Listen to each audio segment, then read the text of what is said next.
Howdy friends, today we are doing a quick tutorial on my new song, Hypoxia. So we're going to start capo 2. I'll walk you through all the sections of the song pretty quickly, and then we're going to break them down a little bit further. So let's start the songs at the beginning on the chorus, capo 2. We're going to start with an E minor shape, B7, C, G, A minor, C, G.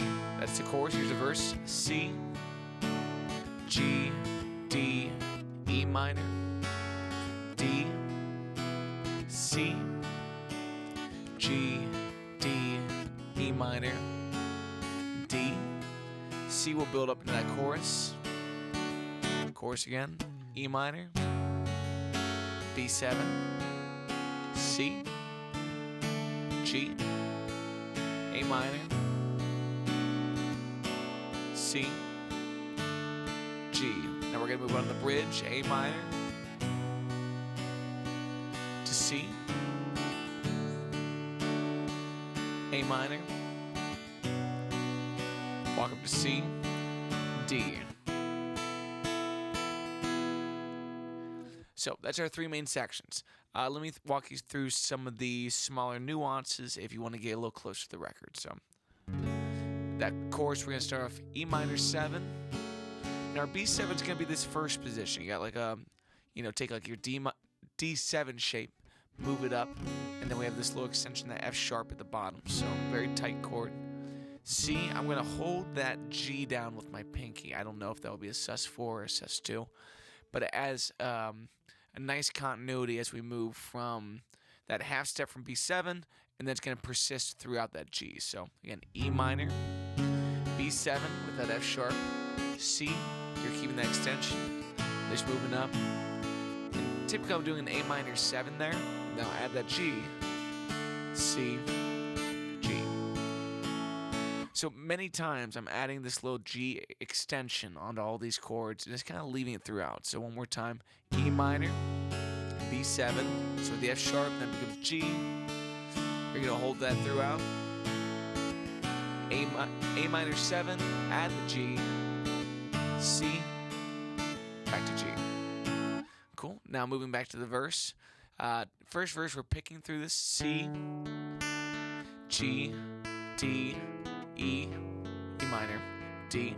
And on all these D chords, we have the F sharp in the bass. So C, G, D with the F sharp, E minor 7, D with the F sharp in the bass, C, G, D with the F sharp, E minor 7,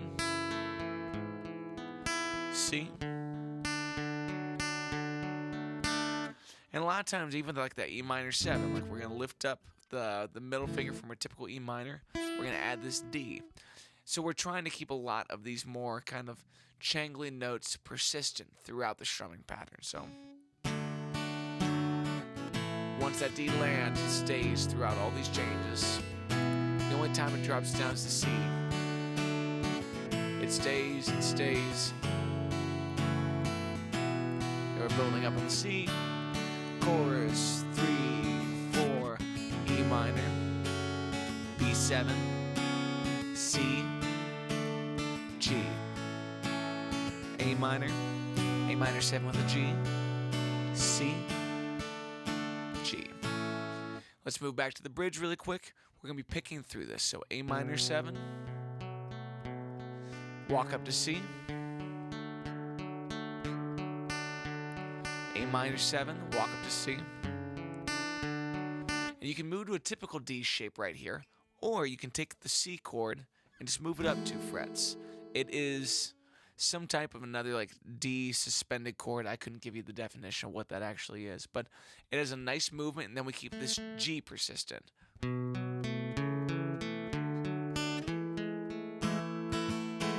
Sometimes we're adding that little suspension right there, which will be, what would it be? F sharp, G, F sharp. So if you have any other questions, anything I missed in here, feel free to drop some comments below. But thank you for watching. Thank you for listening, my friends. I'll catch you next time.